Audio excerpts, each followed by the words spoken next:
자, 시편 139편 다윗의 시지요. 다윗의 시입니다. 하나님이 어떤 분인가? 또 하나님은 나를 얼마나 잘 아시는 분인가? 이거를 깨닫고 나서 정말 많이 놀라고 감사해서 하나님 앞에 고백하는 그런 내용이 바로 이 시편 139편입니다. 여러분, 하나님은 여러분들을 아주 잘 알고 계십니다.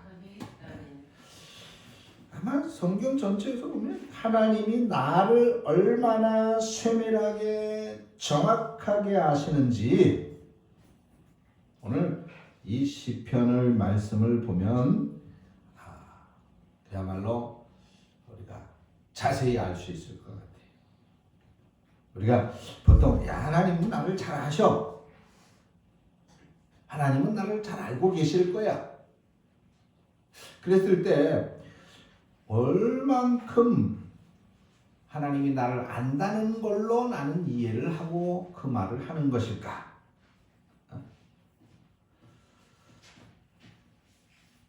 보통 아기가 태어나서 자라는데 사실상 그 아이를 가장 잘 아는 사람은 당연히 부모이겠죠. 부모.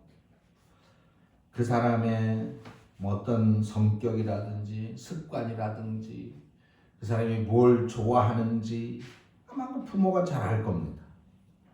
그런데 지금 다윗이 오늘 말하는 게 뭐냐면 내 부모가 나를 키우면서 나를 아는 것과 그리고 하나님이 나를 아는 거하고는 차원이 다르다는 겁니다.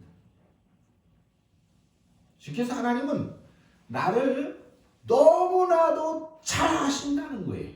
너무나도 잘 알기 때문에 하나님을 피해서 어디 갈 데가 없는 거예요. 도저히 하나님을 피할 수가 없다는 것입니다. 자, 그러면 하나님이 그렇게 나를 잘 아시는데 그것이 좋을까요? 그것이 부담스러울까요? 좋을까요? 예. 임마누엘 하나님이 우리와 함께 하신다. 무소부재 하나님은 어디든지 계신다. 너무나도 가까이 너무나도 큰 눈을 가지시고 하나님은 나를 자세히 속속들이 24시간 늘 살펴보신다. 오늘 이 1절부터 6절까지 다윗은 주님이 나를 잘 알고 계시다 이 말을 몇 번씩이나 반복을 하고 있어요. 1절에 보니까 주님이 나를 샅샅이 살펴보신다. 그래서 나를 훤히 알고 계신다는 겁니다. 그렇게 말하고 있죠. 살펴보신다. 여러분 군대나 교도소에 가면 밤중에 자세히 살펴보기 위해서 서치라이트라는 것이 있어요. 서치라이트. 불을 환하게 켜가지고 쫙 비치는 거. 서치라이트. 또 그 해안가에 가보면 등대라는 것이 있어요. 등대. 그 밤중에 서치라이트 환한 불을 켜가지고 멀리서 배들이 육지가 저쪽에 있구나 하는 것을 보고 안전하게 들어오도록 지나가게 그렇게 하는 것입니다. 그래서 그렇게 지금 오늘 이 다윗의 이 말은 그렇게 하나님이 자세히 나를 환하게 들여다보고 계신다. 그것을 말하고 있는 거예요. 자, 그렇다면 이런 모습을 생각해 볼 때 이게 과연 다 좋기만 할까? 그렇지만은 않은 것 같아요. 무슨 말이냐면, 자, 서두에 보면은 너무나도 다 알고 계셔서 피하고 싶은 속마음이 없지 않아요. 천하의 다윗도 하나님과 매일 매 순간 임마누엘 하는 그 동행하는 그런 것이 아무런 부담이 없지는 않았다. 좀 부담스러웠다. 그런 얘기죠. 좀 부담스러웠다. 너무 하나님이 나를 잘 알고 계시니까 좀 부담스러웠다. 지금 다윗이 그것을 고백하고 있는 거예요. 만약에 여러분들이 나를 속속들이 알고 있다. 내가 뭐 어디에 점이 있고 머리카락이 몇 개고 몇 시에 일어나고 어디를 가고 몇 시에 잠을 자고 누구를 만나고 무슨 말을 하는지 속속들이 하나도 빼지 않고 다 알고 계신다면 여러분 내가 편하겠어요? 아니요. 아니 부담스럽겠지. 예? 여러분들도 마찬가지. 여러분들도 제가 여러분들의 생각, 무슨 생각을 하는지, 무슨 마음을 먹고 있는지 그런 걸 그냥 속속들이 알고 있다면 여러분들 얼마나 부담스럽겠습니까? 얼마나 힘들겠어요. 지금 다윗이 그런 마음이 있는 거예요. 천하의 이 다윗도 하나님이 나를 그렇게 속속들이 안다는 그 자체가 부담스럽다 그 말이에요. 부담스럽지 않은 것이 아니다 그 말입니다.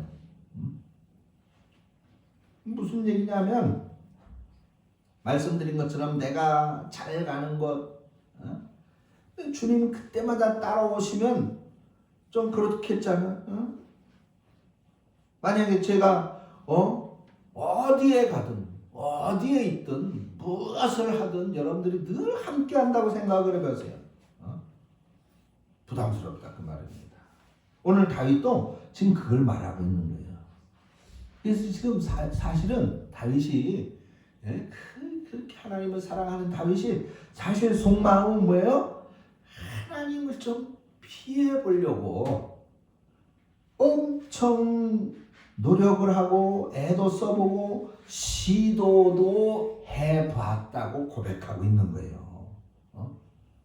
여러분 다윗이 처음부터 나는 하나님이 다 좋아 그랬다면은 우리가 좀 공감이 안 될 수도 있어요. 다윗이니까 오죽하겠어. 다윗은 본래 그랬잖아. 근데 그게 아니었다는 거예요. 그게 아니었다. 아니 그럴 것 같은 다윗도 하나님을 좀 피해보고 싶었어. 하나님을 좀 피해보려고 그렇게 노력을 하고 애를 썼어. 애쓰다. 하나님을 어떻게 좀 안 보이는 곳에 하나님이 모르시는 곳에 좀 숨어보려고 애쓰다 포기를 하는 거예요. 다윗이. 그리고 나서 포기하고 나서 하나님이 나를 지으실 때 얼마나 세밀하고 오묘한 과정으로 만드셨나 하는 것을 깨달았어요. 그리고는 놀래서 하나님을 찬양하는 겁니다. 저는 이런 생각을 해봐요. 우리 모두는 사실 하나님과 숨바꼭질을 하고 있어요. 하나님과 상당한 시간 동안 사실 우리는 숨고 피하는 겁니다. 그러다가 하나님이 나를 얼마나 소중히 여기는지 순간순간 그걸 깨닫습니다. 그러면 우리는 비로소 하나님을 찬양하고 하나님을 하나님께 감격하는 거예요. 하나님께 대한 감격. 여러분, 우리가 살아가는 우리 신앙인들의 삶의 어떤 에너지, 힘이라고 하는 것은 다른 것이야. 하나님이 나에게 로또 복권을 당첨되게 해주시고, 하나님이 나에게 기적을 연속적으로, 그것이 우리 신앙인들의 삶의 에너지가 아니라 감격입니다. 감격. 하나님이 나를 아신다는 거, 하나님이 나를 기억하신다는 거, 하나님이 나를 사랑하신다는, 그것을 알게 됐을 때에, 그걸 느끼게 됐을 때 우리 가슴속에서 터져나오는 감격스러움, 그게 우리 신앙의 에너지예요.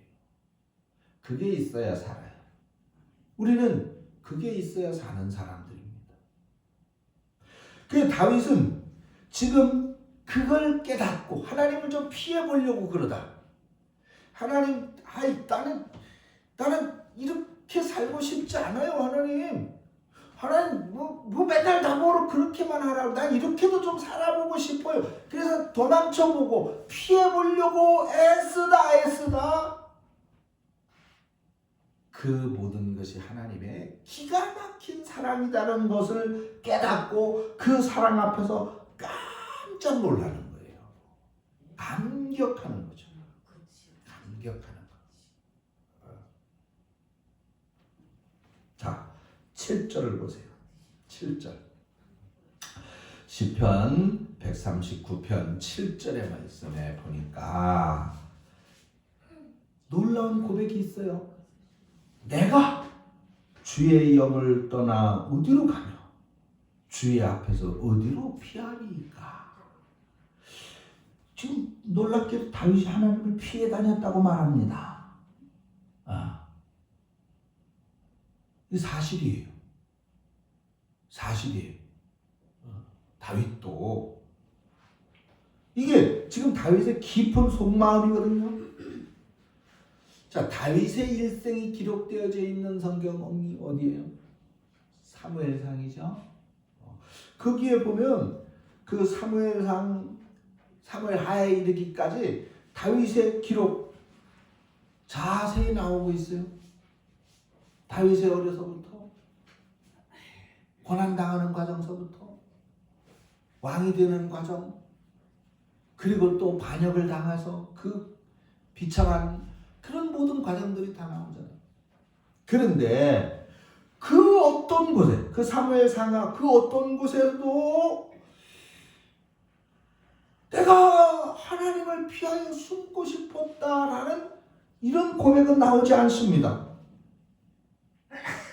그 놀랍잖아요. 아니, 다윗이 하나님을 부담스럽게 여겼어? 다윗이 정말 그랬을까?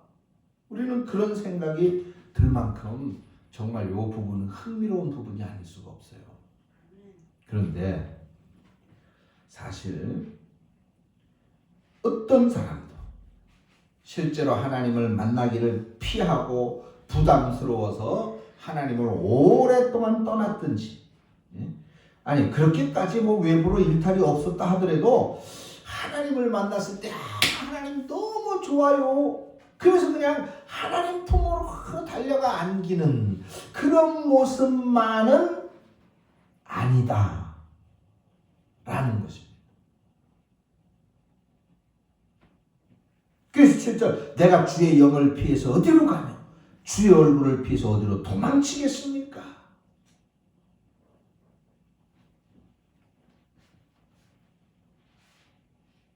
말씀드린 것처럼 나는 하나님을 피해 다닌 적 없습니다. 나는 그런 생각 자체를 안 한 말 그대로 신앙의 1등입니다. 이런 말이 아니에요.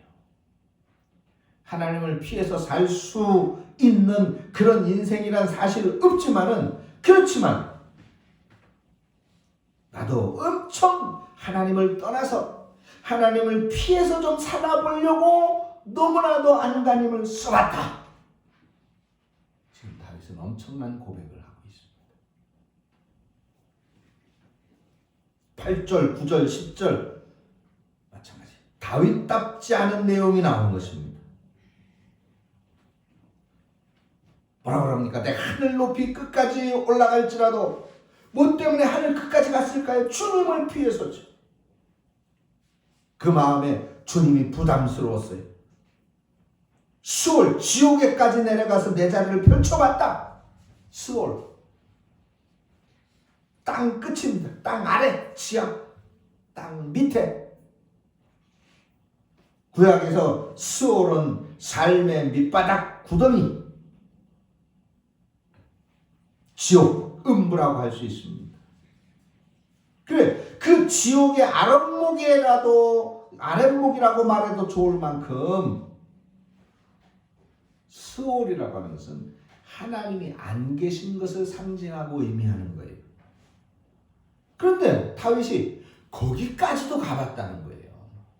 혹시 하나님을 피할 수 있을까? 거기까지도 가봤다.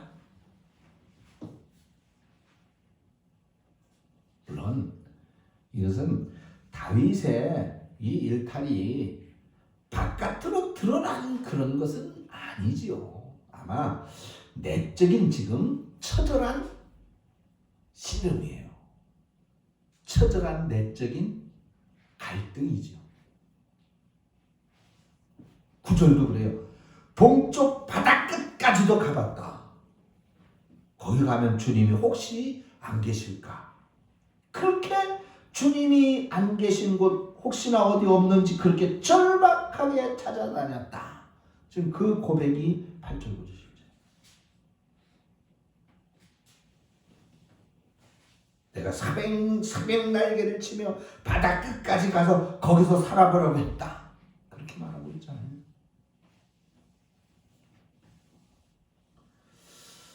여러분들 중에 혹시 이게 참 기가 막히게 내 마음과 같다 그러는 마음이 있는지 모르겠어요. 그런 생각을 갖는 분이. 이게 사실 그렇잖아요. 이 다윗의 이 3번의 시도, 혹시 내 발버둥을 말하고 있는 것 같지는 않은지 모르겠습니다.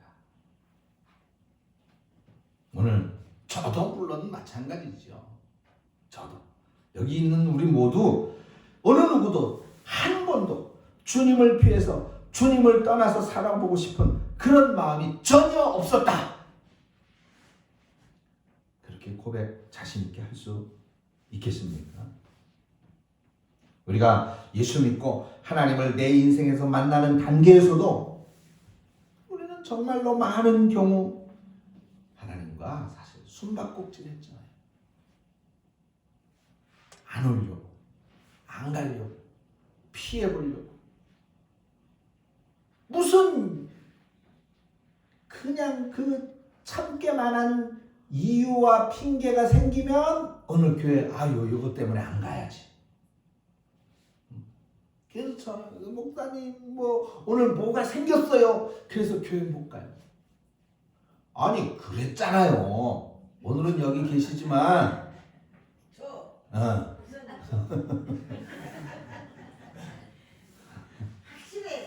확실히 확실히 거짓말하면 못 쓰는 게야. 그렇지. 그래서 자신 있게 우리 나한테 전화해 주고 오늘 어저께 술 많이 먹어서 나 못 가요 그러잖아요. 아무한테 전화 드렸어. 그러니까 솔직해야 돼. 여러분, 우리는 사실 하나님과의 대결 속에서 내 인생을 갖고 저울질하는 경우가 얼마나 많습니까?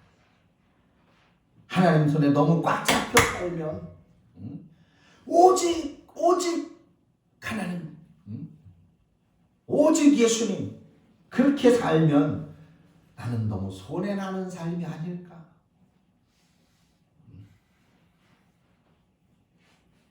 너무 큰 은혜를 받아버리면 헌신도 해야지.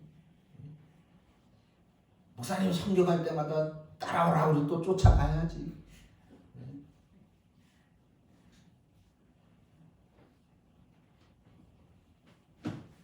그때부터 저울질하기 시작을 하는 거예요. 내가 신앙생활을 하는 내내 사실은 그 저울질로 인한 갈등이 사실 우리 삶에서 끊이질 않아요. 그래서 못하는 거예요. 그래서 완전히 잡히지를 못해. 그래서 푹 빠져 살지를 못하는 거예요. 자, 그런데 굿뉴스일까요? 배드뉴스일까요? 다윗과 주님의 숨바꼭질에서 늘 승리자는 주님이더라는 거예요. 늘 이기시는 분은 주님입니다.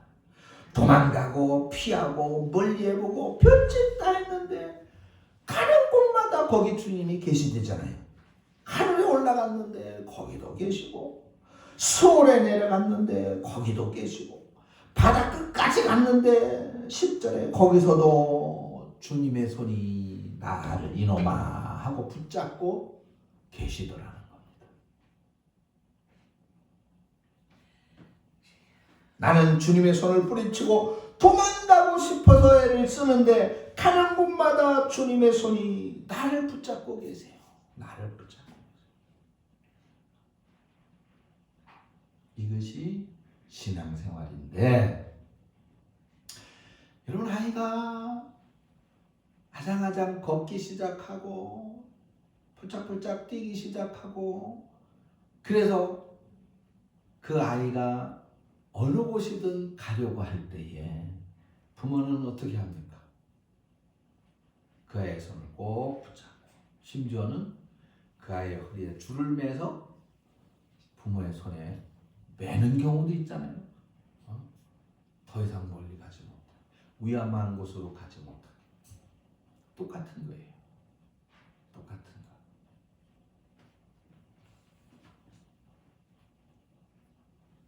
하나님이 나를 그렇게까지 붙잡고 계시다. 할렐루야. 이것이 신앙생활의 신비입니다. 도망가는데 도망친 거기까지도 와 계시고, 피해 다녀봐도 그래도 소용없는 거예요. 거기도 계시다라는 겁니다. 11절에 혹시 어둠 속으로 확 들어가 버리자. 그런데 엄마 뭐예요? 12절 아무 소용이 없는 거예요.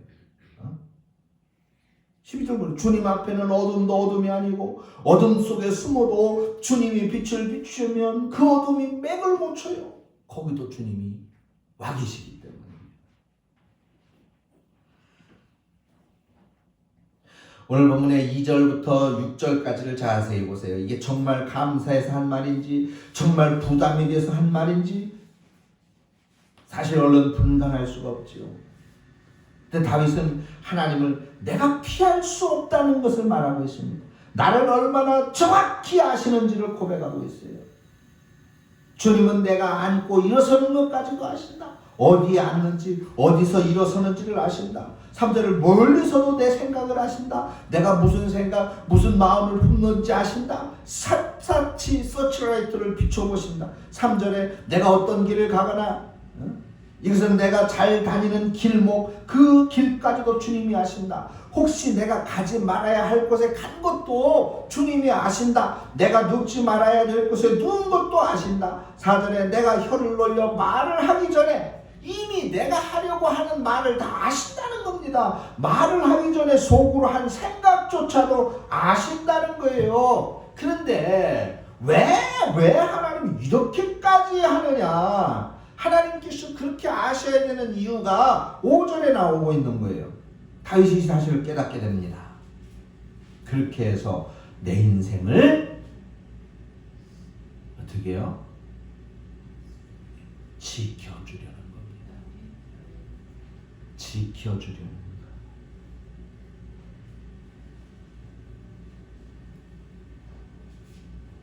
주님께서 내 앞뒤를 두루 감싸고 주의 손을 얹어주신다.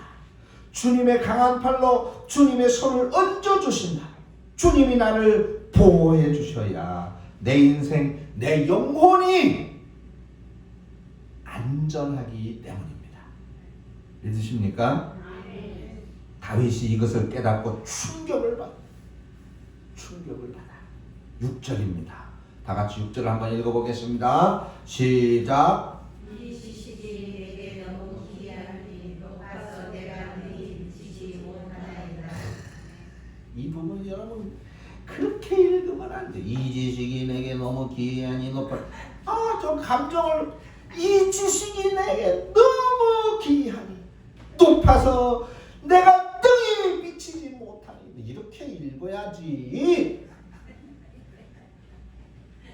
이게 얼마나 지금 다윗의 놀라운 고백인데,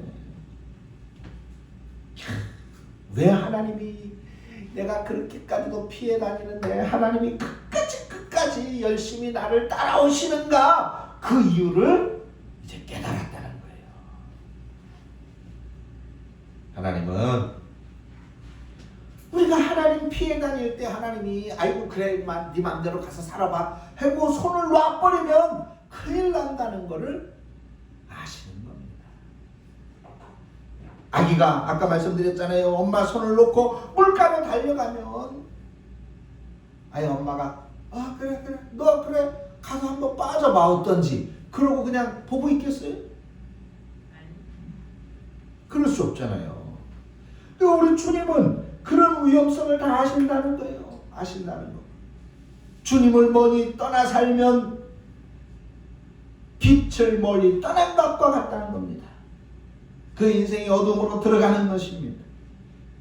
우리가 주님의 얼굴을 피하면 당장은 편할 것 같아요. 내 마음대로 살아니까 좋은 것 같아요. 죄악의 쾌락이 나를 흥분하게 만드는 거예요. 그런데 그 순간 인생이 뒤틀리고 망가지는 겁니다. 성경에 명백한 원칙이 있어요. 인생 원칙. 하나님과 관계가 멀어지고 끊어지면 뭡니까? 그 인생, 그 인간관계, 그 인생의 신뢰관계, 사업과의 관계, 모든 것이 뒤틀어지는 거예요. 평강이 없어지고 승리도 멀어집니다. 결국은 그 영혼이 사단의 밥이 되고 말입니다. 그래서 다윗이 이것을 깨닫고 정신이 번쩍 났습니다. 사랑하는 여러분들, 이 깨달음에 도달하셨기를 축원합니다. 누구든지 하나님을 피해보려고 합니다. 안간힘을 쏩니다. 그런데 그래봤자 소용이 없다더라. 피해 다니면 다닐수록 나만 손해더라. 여기도 주님이 계시고 저기도 주님이 계시더라. 이 깨달음에 도달하면 복이 되는 줄 믿습니다. 도망다니고 피해 다니는 단계에서는 내가 하나님 피해서 살 수 있을 것만 같아요. 더 자유롭고 편할 수 있을 것 같습니다. 또 그렇게 하나님을 피해 다닐 때는 열정도 강하게 작동을 하고 추진력도 생겨요. 재밌는 일도 생깁니다. 그런데 하나님, 오늘 다윗에게 놀라운 깨달음이 온 게 뭐냐? 내가 하나님을 이렇게 피해 다녀봤자 나는 하나님을 피해 숨을 수 없더라. 하나님은 내 영혼을 보호하시기 위해서 끝까지 따라오시더라. 그래서 이 고백이 필요한 것입니다. 나는 하나님께 너무 소중한 사람이다. 13절 볼까요? 13절. 다윗이 하나님 피하기를 이제 포기하고 하나님을 묵상을 합니다.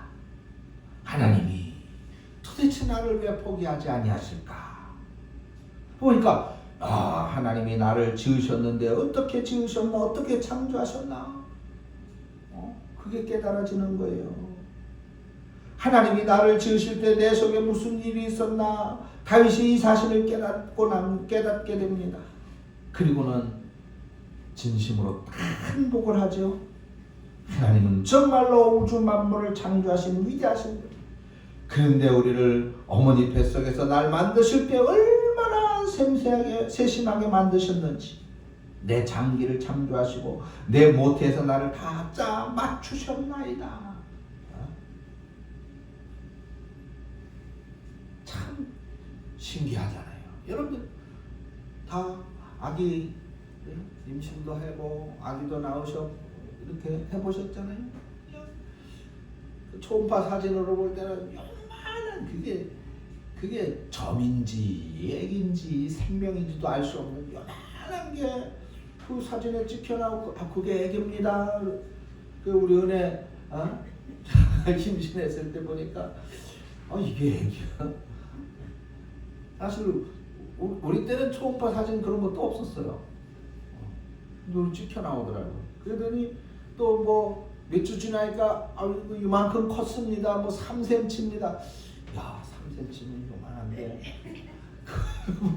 이게 애기입니다. 3cm. 그런데 10개월을 지나고 딱 오는데 보니까 다 있더라고. 눈도 있고 코도 있고 입도 있고 손가락 발가락. 그 어떻게 그렇게 생기느냐고요. 그게 참 하나님이 뱃속에서 우리를 다 이렇게 짜 맞추셨다는 거예요. 하나님. 우리 우리 홍 권사님, 홍순영 권사님 입으신 것이 니트죠, 니트? 그 한 뜸 한 뜸 실로 짜는 거잖아요. 하나님이 나를 그렇게 옷을 만들어 한 뜸 한 뜸 짜서 옷을 만들어 완성하듯이 그렇게 하나님이 한 뜸 한 뜸 세포 하나하나부터 만드신다는 겁니다. 그렇게 해서 다 짜 맞추신다는 거예요. 내장을 맞추어 만드시고 뼈를 맞추어 만드시고 혈관을 맞추어 만드시고 뇌세포를 맞추어 만드시고 살을 입히시고 숨을 불어넣으시고 그리고 사람이 되는 것입니다.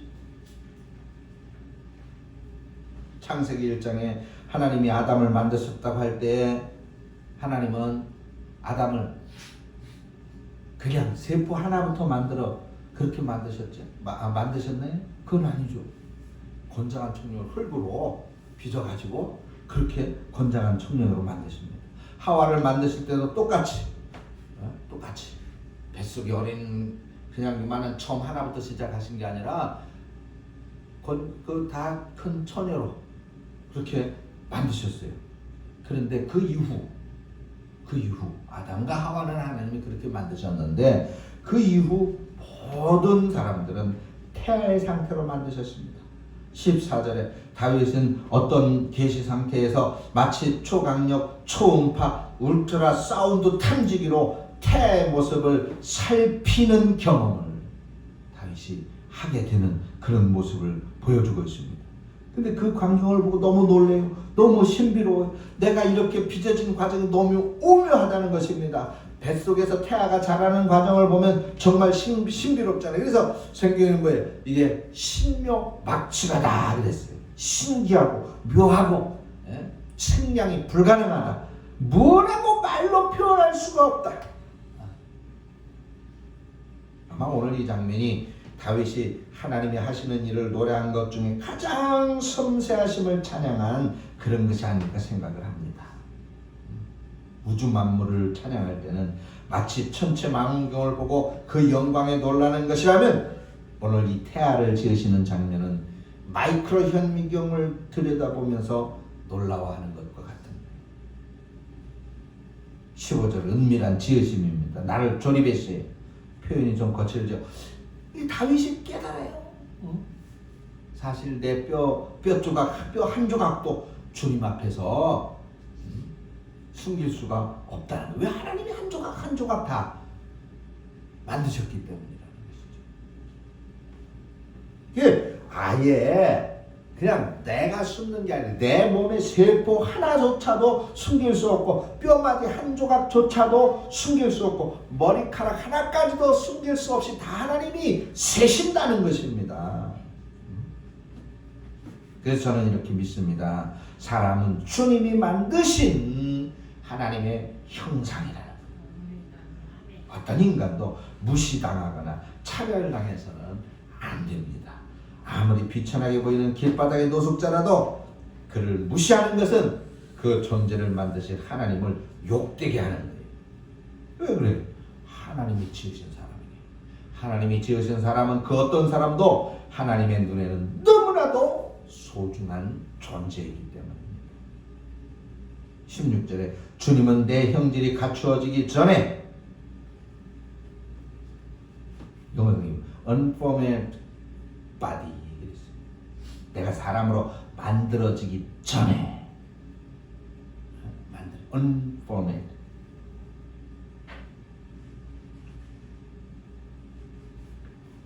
그 전에 주님이 날 들여다보고 계셨다. 내가 사람으로 다 만들어지기 전에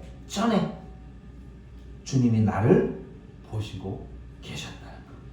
상상이 됩니까, 여러분?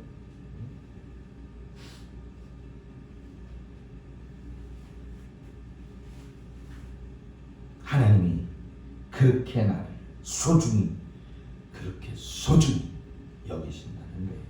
그래서 다윗은 지금 이 소중함을 찬양하는 거예요.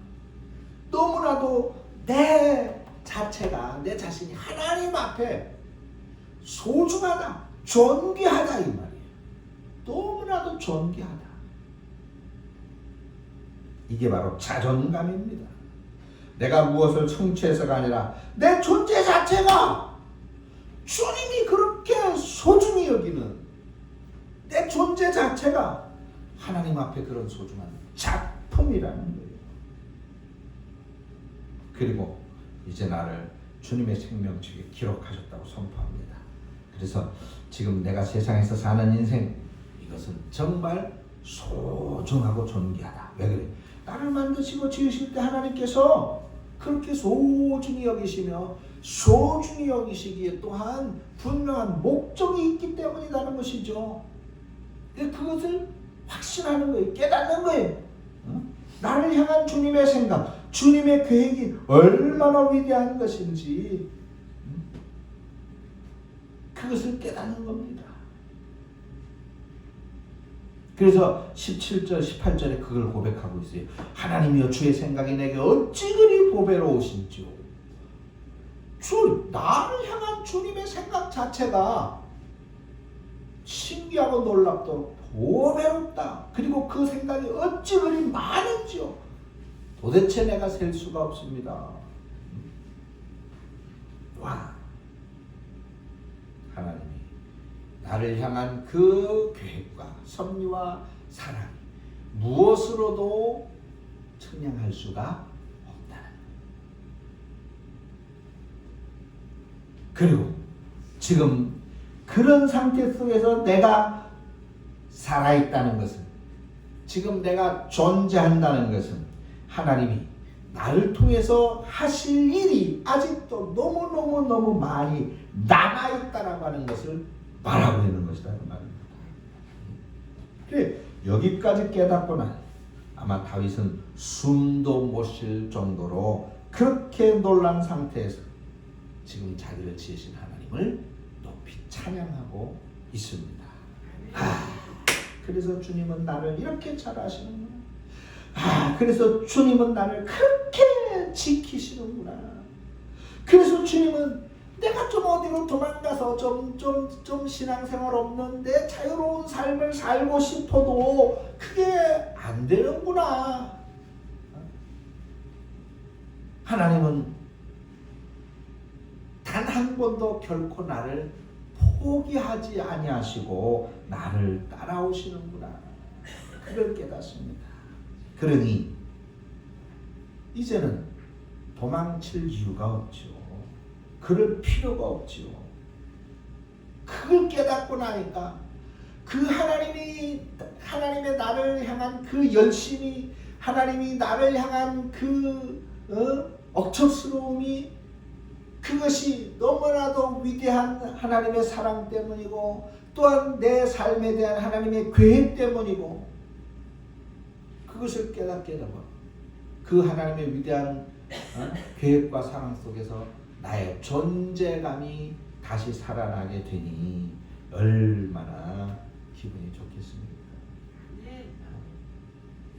여러분, 아니 세상에서 사람이 누군가가 내가 좋아, 야, 너 괜찮아, 너 마음에 들어, 그러니까 내가 너 하고 싶은 거 뭐든지 다 해줄게. 그럼 기분 나쁜 사람이 있겠어요? 다 기분 좋지. 다윗이 그것을 깨닫고 나니까 너무나도 좋은 겁니다. 너무나도 좋아. 이 다윗의 마음을 여러분들의 마음으로 받아들이시기를 부탁을 드립니다. 오늘 저는 두 가지 차원에서 다윗의 고백을 설교했습니다. 우리 모두는 하나님을 피해보려고 애쓴다. 그러나 우리는 하나님을 피해 살 수가 없다. 하나님이 우리를 너무 잘 지키신다. 그리고 고백할 것이 있는데 하나님께 정말로 우리는 소중한 존재다. 예외가 없다. 이제 나를 지으신 그 세밀하신 하나님의 사랑과 손길을 깨달았다. 그러니 이제 우리도 입술로 고백을 해야 되는 것입니다. 내 평생 사는 동안 내가 정말 하나님을 찬양하겠다. 주님이 가까이 있어야 내 삶의 유익이다. 주님이 가까이 있어야 내 삶이 행복하다. 이제는 주님 떠날 수는 다 틀렸다. 주님 떠나기는 다 틀렸다. 주님 떠날 수는 없다. 오늘 이 다윗의 고백이 여러분들의 고백이 되기를 축원합니다. 예전에는 주님 가까이 하는 신앙생활에 푹 빠져 사는 것이, 은혜 받고 신앙생활 충실히 하는 것이 왠지 부담스럽고 주님이 내 속을 속속들이 다 살피는 것이 힘들었을지라도 이제는 고백하면서 사실 수 있기를 바랍니다. 주님 가까이 하는 것보다 더 큰 복이 없습니다. 기도합니다. 하나님 은혜를 감사합니다. 오늘 우리들의 심령 가운데 다윗의 깨달음과 그 다윗의 놀라운 고백이, 그리고 다윗의 하나님께 대한 찬양의 신앙이 우리에게도 그대로 있어지기를 원합니다. 주님 함께함이 큰 기쁨이며 행복인 것을 고백하는 우리의 삶이 되게 하여 주시옵소서. 예수님의 이름으로 기도합니다. 아멘.